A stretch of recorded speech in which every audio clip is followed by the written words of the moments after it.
The question of how and why the United Nations is the crux of the great conspiracy to destroy the sovereignty of the United States and the enslavement of the American people within a UN one-world dictatorship is a complete and unknown mystery to the vast majority of the American people. The reason for this unawareness of the frightening danger to our country and to the entire free world is simple. The masterminds behind this great conspiracy have absolute control of all of our mass communications media, especially television, the radio, the press, and Hollywood. We all know that our State Department, the Pentagon, and the White House have brazenly proclaimed that they have the right and the power to manage the news, to tell us not the truth, but what they want us to believe. They have seized that power on orders from their masters of the great conspiracy. And the objective is to brainwash the people into accepting the phony peace bait to transform the United States into an enslaved unit of the United Nations one-world government. First of all, bear in mind that the so-called UN police action in Korea, fought by the United States, in which 150,000 of our sons were murdered and maimed, was part of the plot, just as the undeclared by Congress war in Vietnam, in which our sons are dying, is part of the plot, just as the plot against Rhodesia in South Africa, in which our sons will be dying, is part of the UN plot. However, the vitally important thing for all Americans, all you mothers of the boys who died in Korea and are now dying in Vietnam, to know is that our so-called leaders in Washington, whom we elected to safeguard our nation and our Constitution, are the betrayers, and that behind them are a comparatively small group of men whose sole objective is to enslave the whole world of humanity in their satanic plot of one world government. Now, in order to give you a very clear picture of this satanic plot, I will go back to its beginning, clear back in the middle of the 18th century, and name the men who put that plot into action, and then bring you down to the present, today's status of that plot.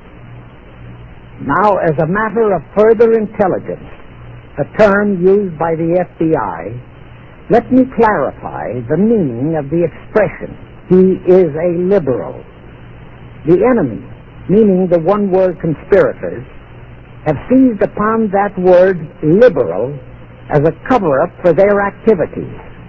It sounds so innocent and so humanitarian to be liberal.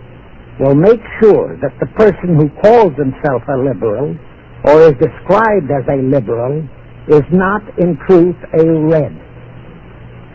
Now then, this satanic plot was launched back in the 1760s when it first came into existence under the name of the Illuminati.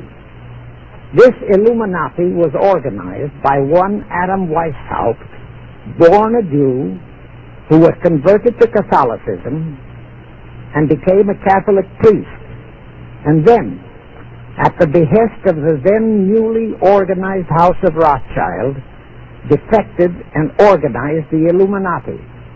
Naturally, the Rothschilds financed that operation. And every war since then, beginning with the French Revolution, has been promoted by the Illuminati, operating under various names and guises. I say under various names and guises because after the Illuminati was exposed and became too notorious, Weishaupt and his co-conspirators began to operate under various other names. In the United States, immediately after World War I, they set up what they called the Council on Foreign Relations, commonly referred to as the CFR. And this CFR is actually the Illuminati in the United States. And its hierarchy, the masterminds in control of the CFR, to a very great extent, are the descendants of the original Illuminati conspirators. But to conceal that fact, Most of them changed their original family names to American-sounding names. For example, the true name of the Dillons, Clarence and Douglas Dillon, once Secretary of the U.S. Treasury Department, is Lepowski. I'll come back to all this later. There is a similar establishment of the Illuminati in England, operating under the name of the British Institute of International Affairs. There are similar secret Illuminati organizations in France, Germany, and other nations operating under different names. And all these organizations, including the CFR, continuously set up numerous subsidiary or front organizations that are infiltrated into every phase of the various nations' affairs. But at all times, the operations of these organizations were and are masterminded and controlled by the internationalist bankers, who in turn were and are controlled by the Rothschilds. The details of how they accomplished the setting up of the CFR in the United States, as also in the other nations, are far too voluminous to be described in this dissertation. But you can find it complete in News Bulletin number 122, entitled UN is Spawn of the Illuminati, and News Bulletin number 123, entitled CFR Completely Unmasked as Illuminati. Both are published by the Cinema Educational Guild, Post Office Box 46205, Hollywood, California. You can get them for 50 cents per copy by writing to that address. Those news bulletins reveal the names of the original founders of the Illuminati and the Americanized names of their descendants in the present CFR. Now I'll go back to the activities of the original Illuminati conspirators. As revealed in News Bulletin number 122, one branch of the Rothschild family had financed Napoleon. Another branch of the Rothschilds, both branches the real masterminds of the Illuminati, financed Britain, Germany, and the other nations in the Napoleonic Wars.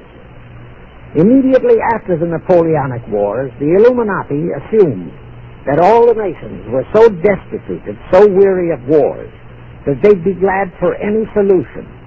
So the Rothschild stooges set up what they called the Congress in Vienna, and at that meeting they tried to create the first League of Nations, their first attempted one-world government, on the theory that all the crowned heads of the European governments were so deeply in debt to them that they would, willingly or unwillingly, serve as their stooges.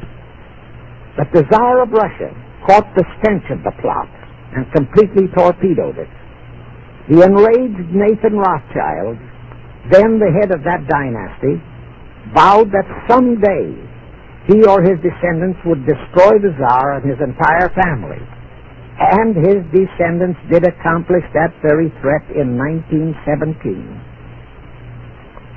At this point, bear in mind that the Illuminati was not set up to operate on a short-range basis. Normally, a conspirator of any type enters into a conspiracy with the expectation of achieving his objective during his own lifetime. But that was not the case with the Illuminati. True, they hoped to accomplish their objective during their lifetime.